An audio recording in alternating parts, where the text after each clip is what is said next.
And it started. Hurrah! Right, we're up and running. So, Allan, thank you so much for joining me today on this little interview with you. I've been following your some of your YouTube videos. I've seen some of your stuff online. I also know you're practicing at the moment too over there in terms of profession. And so I wanted to ask you some general questions, just to sort of find out more about you and some of your philosophy and where it comes from. And we're going to just take it with the flow, really. Okay. Wonderful. So just to begin with, I wanted to find out a bit more about your personal story of your life, and kind of like, and I couldn't help it, but when you sent me and I looked at your Facebook profile, look at your jobs in the past. I thought these really interesting jobs you had. You were a humorist. I was. Does that mean you're a funny man? Yeah, you're a comedian of some sort, and then you were a taxi driver. I thought, oh my God, that as well. And then you were a hypnotherapist. Yeah. And you've also you've also owned a business, I believe. I had a natural healthcare center. So could you give me a little bit of the story of the kind of the winding road you took to get to where you are? I was actually sort of a normal person. The way I had been raised, the way my life was pointing was I was going to get a degree in economics, minoring in psychology, go on and further do an MBA. And it was kind of like almost preordained coming from my family and my background. But to minor in psychology, I needed a course called Theories of Personality, which is supposed to be a survey course of Freud, Jung, Fromm, Adler, all the major theorists. And the professor, he was only 7 years older than me at the time. I was 23. And he spent the first 2.5 hours talking about all the regular stuff. And then he stopped. And then he taught us this profound exercise in mindful awareness. And I was the only one in the class who apparently got it. In that moment when I was first mindful, in that moment when I became aware of my body, I became aware of the surroundings. I mean, he said, look, really consciously focus on what you can see and focus on what you can hear. And at the same time, try and focus on what you can smell. Then try to sense your whole body as one whole, and then become aware of your breathing and try and breathe up a little bit of joy. And for me, it was like a light turning on in that moment. And I knew in that moment my life had changed. And he hadn't even talked about really anything at that point. He just introduced that exercise. And then he said he was going to spend the last half hour of every course teaching what he called esoteric psychology. And I was bitten. I never got an MBA. I never took another economics course. I was in my third year at the time, and I ended up doing all the coursework with this professor. His name was Christopher Holmes. And I did independent studies, and I did my honors thesis with him. So I just really, felt like a kid in a candy shop. I focused on all sorts of mystical traditions. And then right after that, my then girlfriend, who became my wife, later on, and that was my ex-wife, and she's actually a professor of linguistics at the University of Toronto. She taught at the University of York, which is why I went to England back in 1995. But, I went home. I told her that my life was changing. She should break up with me. I was never going to be the person that I thought I was going to be. And she applied to do a master's degree in linguistics at the University of Ottawa. And I sort of followed her. And there are 2 universities in Ottawa, and the other one was Carleton University. And I looked at psychology, which is what I had been in, and the syllabus, the course material. Religion was right in the very, psychology, PR, religion, and Buddhism and Hinduism and all of those just grabbed me. So I spent 3 years at Carleton University really focusing on Hinduism, even though my teachings are the Gurdjieff teachings. When Christopher Holmes said that he was going to talk about esoteric psychology, he specifically mentioned the name Gurdjieff, which was the first time I heard that. And when I went to Ottawa, I didn't have any connection to Gurdjieff, and so I studied Hinduism. And I actually came across the works of Sri Aurobindo and spent 3 years really getting into those works because my professor had done his PhD on him. And Sri Aurobindo and George Gurdjieff, they're like a hand to glove. They fit so well together. And then later in the 80s, I ended up getting a degree in religious studies focusing on the Judeo-Christian Bible, using the tools of social science to understand the Bible, both the Old and the New Testament. And then an opportunity arose for me to open a business, and I did. And I had 4 flotation rooms, 4 therapy rooms, a seminar room, 2,000 book title, small bookstore, a juice bar, and I ran that for 8 years. And during those 8 years, the last 5 of them, I actually had a radio show at the University of Ottawa, which is on the FM station, where I could discuss whatever I wanted. So I turned it into pure esoteric talk. And then, unfortunately, a number of events conspired against me, and that business went bankrupt. Just at the exact same time, my then wife was offered a job at the University of York in England, and we decided we would go over there and I would be a house husband. And so I spent 5.5 years looking after my kids, hardest job I've ever done.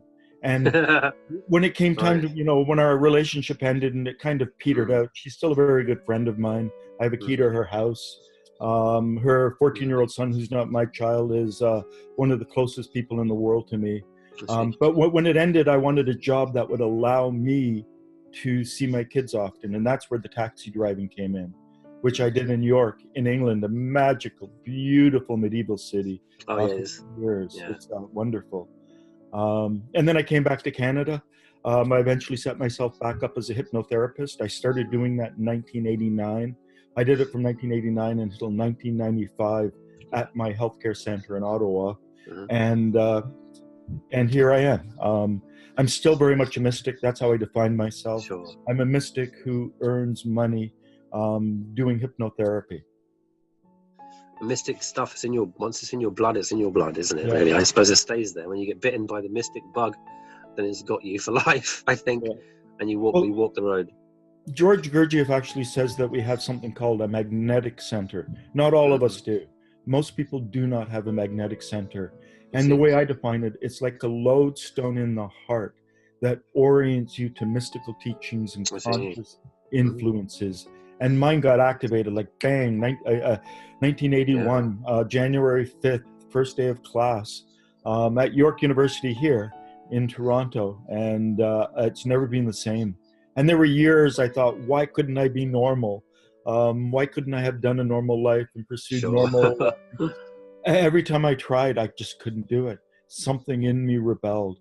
And now I'm 60 and it's all worked out. It's all fallen into place. It's amazing how that happened. So it's the path we wander. I mean, I really enjoyed watching your most recent video about the acorn and the oak tree kind of analogy. And it must echo that somehow. I mean, I'm not sure of the kind of idea of morphic resonance, this concept, but this idea where knowledge is sometimes occurring in 2 places at once from some common source. But I was also going over similar things in my mind about how acorns and oak trees and the kind of analogies, similar things have been going on in my head. That's why I was quite drawn to that. And nature itself, the way nature grows and it develops organically and the way we grow is sometimes very well distilled in some of the ancient teachings. So when I came across some of your commentary, I really just kind of drew me to talk to you about some of these things.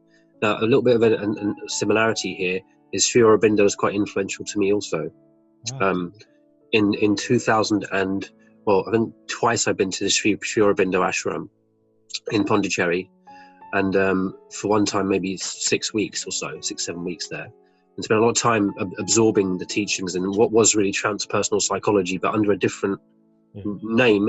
And he had a quite deep philosophy, but I remember some of the simplest things about it was how it was about harmonizing with nature, and it was about allowing yourself to be aligned in that way and start to work with how you not necessarily change or transform, but it's just how you can allow yourself to integrate the teachings. And he called it integral yoga. That was his kind of philosophy. So that really stuck with me. I'm wondering what you remember of Aurobindo in terms of what you were reading yourself and what you're coming across with Gurdjieff. Well, I mean, the thing is, I am first and foremost a student of the Gurdjieff teachings. They are my primary teachings. Mr. Gurdjieff said that we have a head brain, we have a body brain, and we have a feeling brain. And we lack unity because our head brain operates differently than our body brain, which is different than our feeling brain. Sure. And in order to grow at the mystical level, to self-evolve, to grow our being, first we have to figure out where we're broken, where we're disunited, and we've got to start bringing the parts into alignment and fixing ourselves. Sure. But ultimately, we want to become three-brained beings. We want to operate with all three brains at the same time. And when I studied Sri Aurobindo, he went to, he spent from the age of 7 to approximately 21, 22 in England. Classic education. Cambridge. In French. He wrote like an English gentleman, very well educated. I believe he was educated. I think it was Cambridge. One of, Oxbridge, Cambridge, Oxford or Cambridge, one of those. Cambridge University. He went back to India, and he had his first mystical experience when he got off the boat there. Yeah. But with his incredible mind, the guy was brilliant. He looked around and he realized that there were hundreds and hundreds of different forms of yoga, but they followed one of three paths. There was the yoga of the body, hatha yoga, and things like that. He used different words. He used matter, life, and mind, or matter, vital, and mind. And then there was the yoga of the heart, Raja yoga, the emotional yoga. And then there was the yoga of the mind, jnana yoga.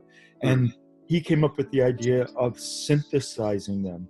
So one of his most important books is called The Synthesis of Yoga, where he said that rather than following one path in, like they have been doing in many of those schools of yoga, you follow all three and you work on all three simultaneous. And he also said that the transformation of matter, the transformation of the body, is the basis of progress. And this is actually something that Mr. Gurdjieff said, but in a very different way. Mr. Gurdjieff said it's extremely important for us, and he didn't use the word mindfulness, this is my interpolation, but to develop a mindful awareness of our physical body as one organic whole. He called it the sensation of self. And on that sensation of self, which is bringing the energy of mindfulness into our body and into our physical awareness, through doing that, we actually transform the matter in our body, and we lift it up, just temporarily in the state of mindfulness to a different level. But we do that often enough and things begin to change. Then he said the next one we were supposed to work on is our head brain. And we can do this through our perceptions, what we see, hear, smell, taste. We can also work on it through our thoughts, through the images in our mind. And the final one, the final transformation, according to Mr. Gurdjieff, is the transformation of emotions. But we ultimately have to follow all of them in and integrate them together within ourselves. So I've actually put up diagrams on Facebook where I link phrases and things that Mr. Gurdjieff uses to phrases that Sri Aurobindo uses, such as the psychic transformation is the development, according, my understanding of Mr. Gurdjieff, it's the development of the real I. It's the movement inwards. And then there's another transformation, which is a movement upwards, where we develop a certain degree of oneness with the universe. But they're parallel paths. I would think that they read each other. That's how close they seem to be connected. And there have been times when I've looked for an answer in one and I've found it in the other teachings. So I like to say I have a major in Gurdjieff teachings and a minor in Sri Aurobindo. Good way of putting it.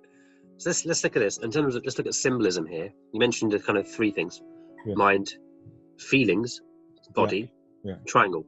Yeah. And I noticed and I watched your video, you had like a nice symbol of how those things unite together. So let's talk about integration. A lot of us in life will feel those things in different directions, pulling like all over the place, right? Yeah. So let's look at simplifying it. What is the means for uniting these parts of ourselves together in your experience? Well, the one thing that Sri Aurobindo doesn't really get into, he talks about parts and planes of existence, and he talks about how evolution was preceded by involution. And so, the Godhead sort of evolved down, and the way my professor described it was like building an elevator down, and then, you know, nature builds the floors back up. But the involution precedes the evolution. But in terms of the mechanisms and everything, he didn't really go too deeply into it. Whereas for George Gurdjieff, he's a very interesting man. He was born sometime around 1870 in a city called Kars, Kars, which was then right at the very edge of the Russian Empire. See, Now it's about 50 miles inside Turkey from Armenia. But when he was born, it was an Armenian city. And his father was Armenian, his mother was Greek. She was a Caucasus Greek, so 1,000 years removed from Greece. And when he was about 14, 15, his magnetic center got really activated. And he met a group of people who eventually called themselves the Seekers of the Truth. And they believed that there was a lost civilization of very, very high esoteric knowledge that had existed in the past. And now there were only remnants of that. And members of the Seekers of Truth, there was a Russian prince, a Russian professor of archaeology. Even though George Gurdjieff was Armenian Greek, because he grew up on the outskirts of the Russian Empire, he was absolutely fluent in Russian. And they mounted expeditions all the way from Indonesia to the Gobi Desert, to Central Asia, to Tibet, to India, to North Africa, to Egypt, Ethiopia. And they found remnants of this teaching. And they also found, he came across what I believe is an ancient science, the ancient science of transformation. And it looks at the universe and it looks at life, particularly organic life on planet Earth. Our purpose as a life form is to transform energy. And another way, I mean, energy is an abstract term. So another way of thinking about this is food, and it's the food we eat. Yeah. As humans, we have three different foods. We have the first being food, which is the food we eat. Our second being food is the air we breathe. Yeah. And our third being food is the impressions we receive, visual, auditory, olfactory, and gustatory. Yeah. And all of those feed us. And we transform them. So we take food in, it gets transformed in our stomach. It moves to our duodenum and gets transformed, and goes to our liver and gets transformed, and then up to our cerebral hemispheres where it gets transformed, then into our cerebellum, and then down into our testes for a man, or your ovum if you're a woman. But the purpose of life is to transform energy. Even now I'm flaking off skin cells and I'm feeding dust mites. And when I go to the toilet, my excrement feeds lower forms. Sure. Recycle. But, there's a Rumi poem, I slept in the minerals, awoke or slumbered in the plants, and something, and I awoke in man. It hints at the levels of existence. And there are many levels, but, we can start with the minerals, then the metals, then the vegetables, then the invertebrates such as insects, and then the vertebrates, a spinal column, then mammals, then man, and then man again, and then man again. So the difference between human beings, and the difference between us and other species, is we all perform a cosmic function. We all transform energy. He said there was an old phrase, I eat so I can be eaten. And it's this mutual feeding that keeps life going. Life requires devouring, it requires death. And each process of life, there's this transformation of matter. There's a refinement of matter. We can do a thought experiment. We can imagine the earth before organic life arose. And then if all organic life was sort of vaporized, the difference, what would the difference be? The difference would be the layer of organic material that life actually refined out of the planet. And so there are different levels of energy. Most normal people actually transform an energy that keeps them in a very habitual, automatic, and mechanical state. Most people who walk down the street are really little more than automatons. They're machines. Their minds are just whirring and different things like that. The next step up is Mr. Gurdjieff called this level personal consciousness. Today, we can use the word mindfulness. So it's stepping up when we're mindful of our body, when we're mindful of our breath, when we're mindful of the sensation of air going into our lungs and back out again. We are actually transforming a higher energy. And there's a tremendous process behind this. But, in a nutshell, to try and answer your question, I had to put in all of this background. At the lower, it's like we're 3-story buildings. And we're leaking energy. We've got the tap on in one room, and we've got the lights plugged in another room, and we're wasting a lot of energy.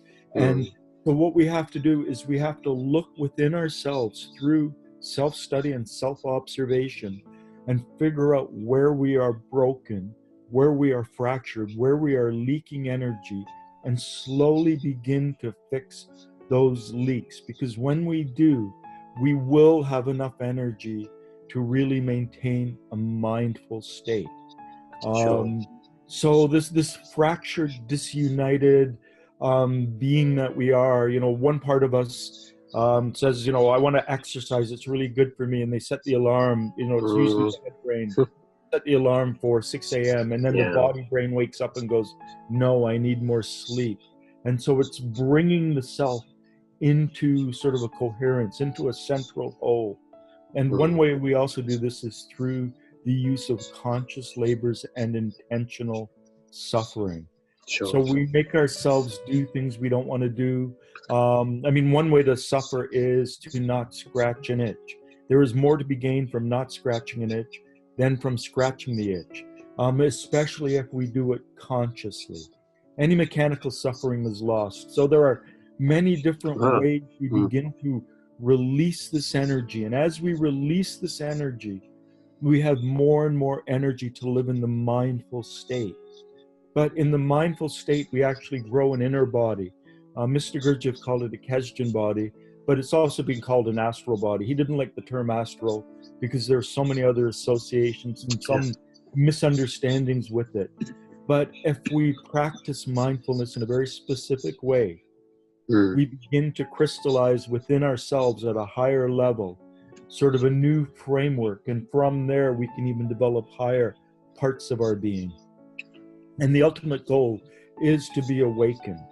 And awakened, a way to describe it is, for instance, in order for me to sense my hand, and I know that as I say this, people listening will begin to sense their hand, and they will become mindful of their hand.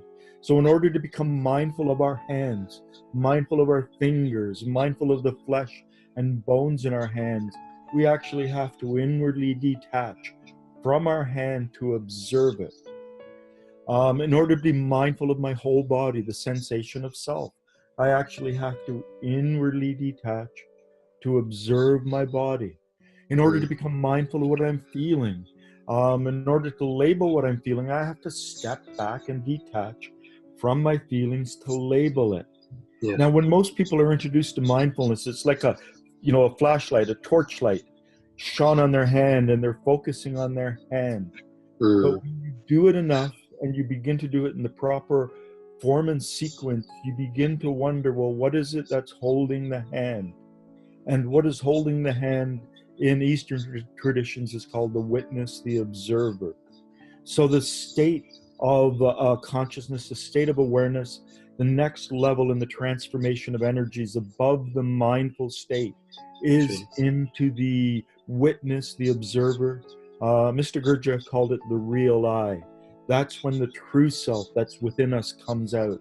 And it's a long, gradual process. Like I said, I've been a follower of his teachings since 1981.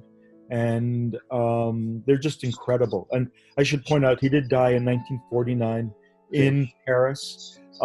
He tried to set up stuff in Russia. His most influential student was a man by the name of P.D. Uspensky, who wrote in English a book called In Search of the Miraculous, which is 90% quoting Gurdjieff. But, that was during the First World War. And then the Russian Revolution broke out, and they went to Constantinople and Turkey. And then he ended up in France in about 1922 and spent from 22 to 49 in France, even though he made lots of voyages to America and had students in England and America and around the world. Mm-hmm. Thank you. That's good. That's good. I think we're going to go. This is obviously an eternal question, and it's something you can talk a lot about in detail. So I think we can approach it from different places. Let's talk about something you mentioned earlier on. You mentioned scratching the itch. Yeah. I think, right?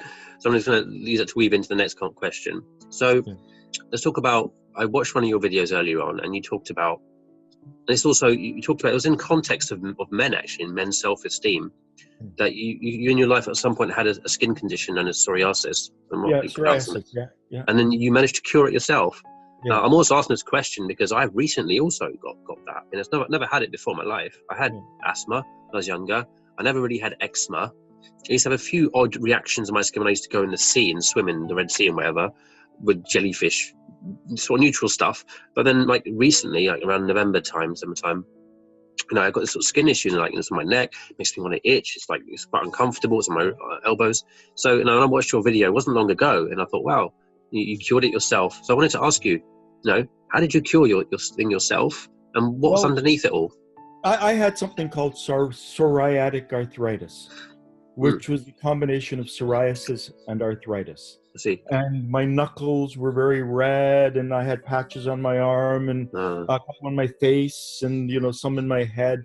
And I didn't know what it was, but when I went to a doctor and they said, "Oh, that's psoriatic arthritis." I'm a hypnotherapist. There's a strong link between the mind and the body and the emotions in the body. We have 3 brains. A problem can start in any one of our brains. If you have some kind of emotional problem, it will affect your health. Sure. It will affect your thoughts. If you have some kind of, thinking problem, in terms of, obsessiveness or whatever, it will affect your emotions. It will affect your body. Sure. Now, as a hypnotherapist, when any client comes to me and they say that they have a condition like psoriasis or arthritis, they're autoimmune diseases. And an autoimmune disease means the body's attacking itself. And, I cured my arthritis, my psoriatic arthritis, about, 15 more, a little more than that years ago. And, I'd been a student of esoteric thought for years at that point. I'd been a hypnotherapist, a certified NLP practitioner. I had all of these great skills, but at that moment, I was, I think I was 46, 47. I'm now 60. At that moment, I realized that I had never liked myself. And that underneath, there was a degree of self-hatred that was always there. You can't do anything right. You always make that mistake. And I was putting myself down in my head and with my emotions over and over and over. And it was just like, as soon as they told me that I was suffering from an autoimmune disease, suddenly it was like, of course I am. Of course I am. And what I did was very simple. I made a recording. I love myself. Just those words, 3 words. I love myself. And I started I love myself. But being a Gurdjieffian, I can't leave it alone. And so I ended up with one of them. It would be imagine, I love myself. And then sense, I love myself. And then feel, I love myself. And so when it was up in the head brain, I would imagine that I could see myself in front of myself, put my arms on my shoulders, look into my eyes with real love. And, I love myself. And then when it was, the sensing, there are times we feel really good about ourselves. There are times we've been in love and it's affected the way we've walked, the way we've moved. And I would just bring that into my body. It was really more of a mindful sensation of self, but remembering myself in those moments when I felt good about myself. And then when it was, feel, I love myself, I would breathe it. I know that our primary feeling circuit, we can have feelings in our fists because we can get angry, but our primary feeling circuit starts in our duodenum, our stomach, Yeah. up into our lungs, our heart, our thymus, our throat, our jaw, our mouth, our face, our eyes, right into our tear ducts. And I actually believe that the feeling circuit goes right into the pineal gland, deep in our brain. But so I would breathe this feeling up. And being a hypnotherapist, I know that in NLP, the NLP variant of hypnosis, we talk about processes and experiences. A state is, the state of love. It's the feeling state. The process, we have slightly different ways we access it. So it could start in the stomach and move to the heart and out to the hands in one person, and another person it starts in the face and moves down or whatever. That's the process. And then the experience is a memory of a time when we felt love. So through hypnosis, a person can be brought back to a memory when they felt an extreme amount of love. And for me, there was one particular incident where I came back to Canada. My mother picked me up at the airport. I got into her car. I drove all the way across the city and saw my children for the first time in months. And they were still pretty young then. And I just hugged the three of them. And that was the feeling of love that I brought up. And I was at that point spending about 2 hours a day on public transit. And so I listened to this over and I just did it over and over. Imagine, I love myself. Sense, I love myself. Feel, I love myself. And I know the subconscious mind has approximately a 40-day lag time. So what happens now, in 40 days will sort of be just a little bit below the surface in the subconscious. Wow. And so that's like a 6 week. And so I noticed a little change after 6 weeks. 12 weeks, I was really feeling good about myself.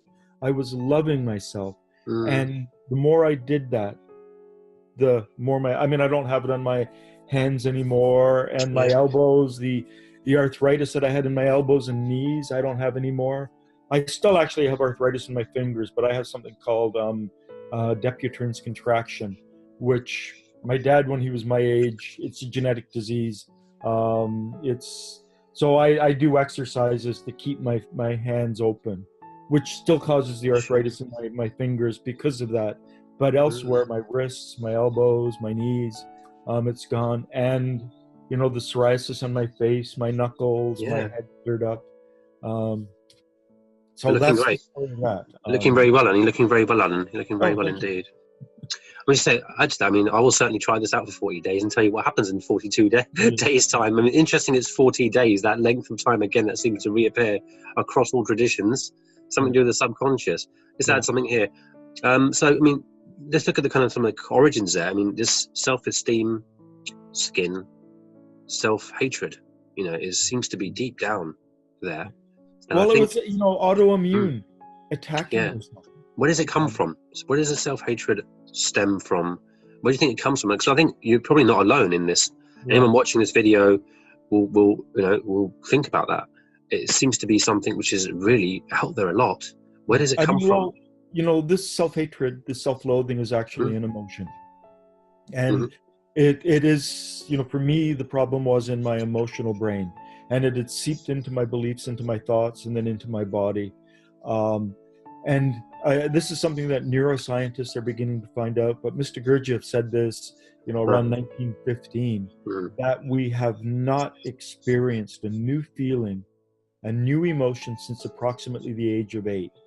Every feeling that we have now is currently a re-feeling of something we felt before the age of 8.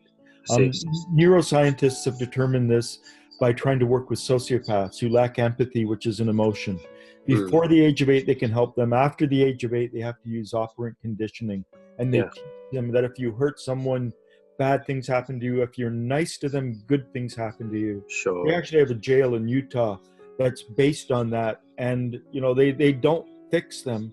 They just make them able to work in society and work with other people without harming them. But if they're before the age of 8, they can teach empathy.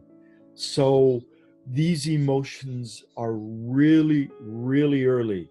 As a hypnotherapist, my clients, when I trace emotions back using age regression, 95% of them are before the age of 5, and about 50% are before the age of 3. It depends on what the emotion is. If it's a social emotion, such as shame or social anxiety or whatever, it definitely comes after 3, probably just before 5. But, you know, certain forms of anxiety, fear can come earlier. Self-loathing, hating myself, had to have come after the age of 3, because when you begin to develop the sense of self and you begin to differentiate yourself from other people. Sure. And you know, I've within my practice, I found that, you know, parents are so afraid that they're going to get blamed. Quite often for things like this, it's school, it's siblings. I was actually born in Africa. I left Africa when I was 2.5, moved to England for 2.5 years, came to Canada, and my dad said before the age of 5, I had moved 25 times across 3 continents. Wow. Yeah. In all of that, though, I've only had one head of state, Her Majesty the Queen. I was born in the British colony in Africa, and England and Canada, we all have the same head of state. But, you know, so a lot of moving. And then because of that, I had a sign on me that said, this guy can be bullied. Because I had a list, I had an impediment, I stuttered, and somewhere along the way I picked it up. With my clients, I can help them quicker than I can help myself, because I can take them back to the first moment that feeling entered their life. Their subconscious mind knows, and through the process of age regression, you know, we can go back. When was the first time this feeling of self-loathing, self-hatred entered your life? And I get them into the somnambulist state, and I'm going to count from 5 back to 1, and we're going to go back there. And then we can bring the event up. And the way I heal it with my clients is very interesting, because mindfulness, every act of mindfulness involves an inward detachment. So to be mindful of my hands, I actually have to inwardly detach. And to heal people of those childhood traumas, we have to turn them into a second person movie. So see 3-year-old getting up and their mother yelling at them, and see 3-year-old crying, and see 3-year-old, and you play this movie forwards and backwards, but in the second person. So there's that inward detachment as well. You're not in the first person experience of that memory, you're seeing it happening. And somehow that process of inward detachment into the second person has a profound healing ability. So, I mean, there's various approaches to looking at those things, because most people, when they get so busy in life, they get older. Like they could be like the age where, you know, my age, I'm like early 40s. So they get into that part of their life, they get really busy, and then they kind of have some issues that are kind of still mucking around in the back of the mind. They probably are too busy to think back so far, so they might approach a hypnotherapist to try and find out what happened if the issue is becoming a real problem. There's also other means as well. I've come across other practices. So there's things like there's Vipassana technique in Buddhism. There's holotropic breath work from transpersonal psychology, Stanislav Grof, which is about the breath work, bringing up stuff. There's also the use of entheogens. It's also done in traditions and tribal traditions from way back.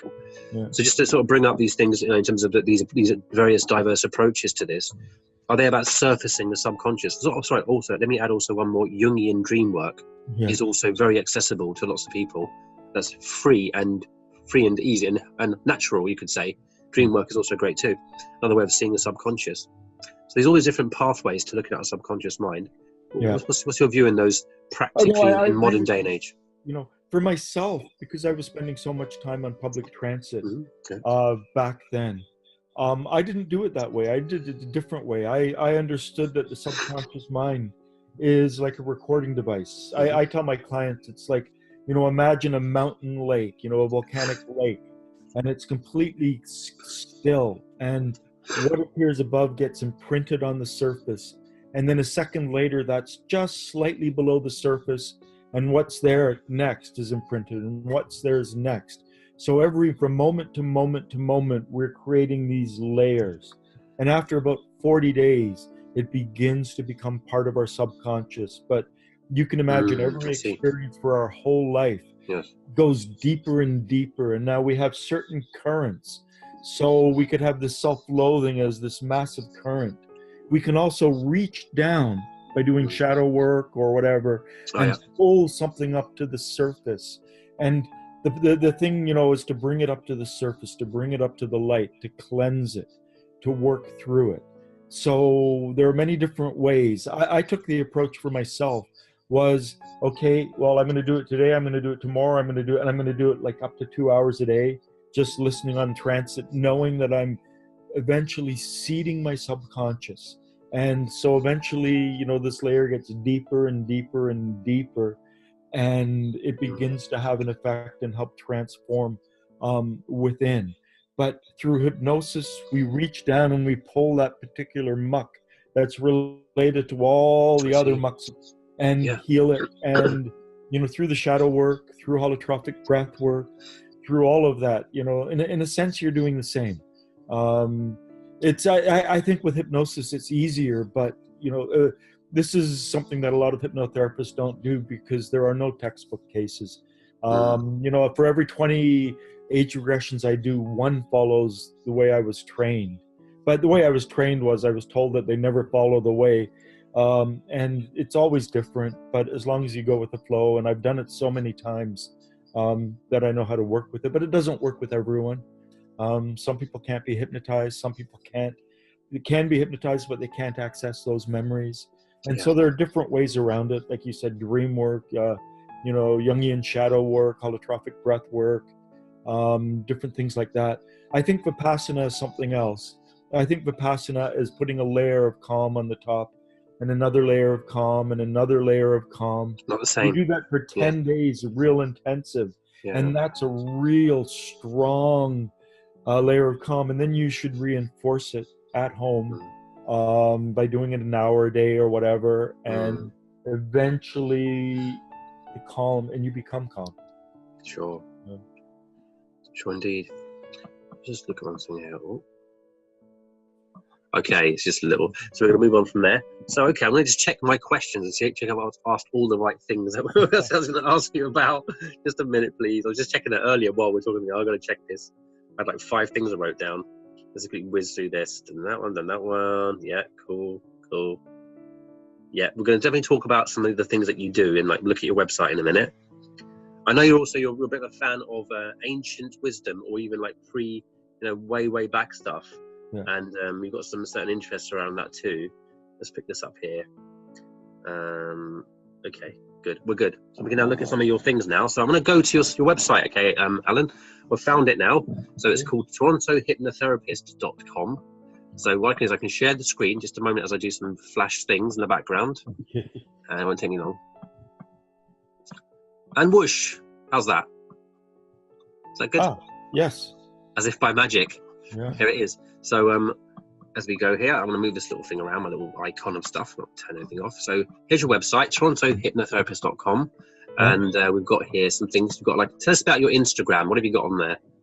On Instagram, actually since August, I've been playing with 1-minute videos.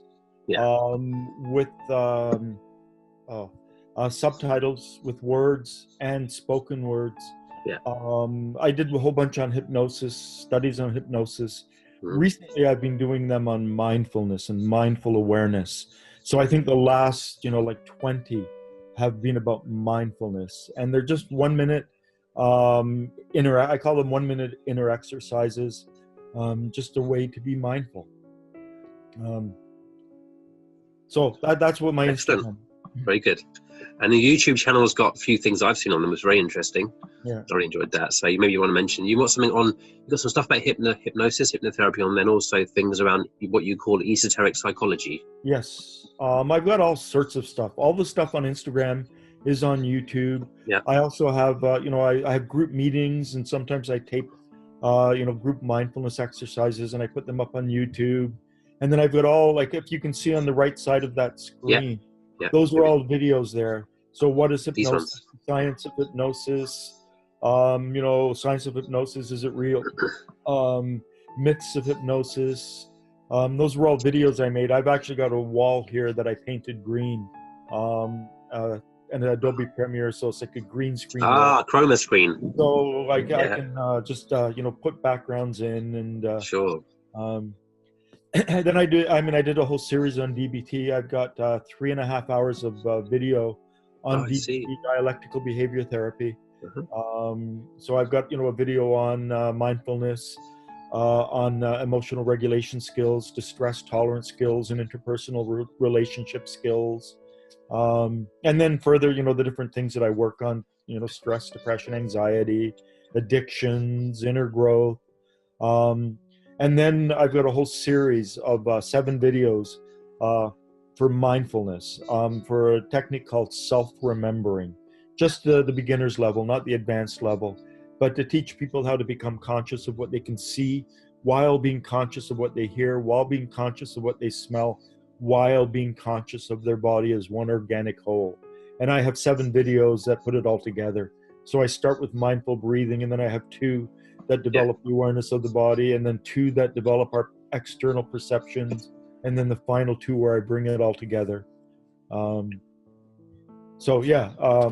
It's just a lot of stuff there. It's loads of stuff. I mean, you really have got loads of so much together. It's like the one person doing all these different things. It's quite something quite extraordinary.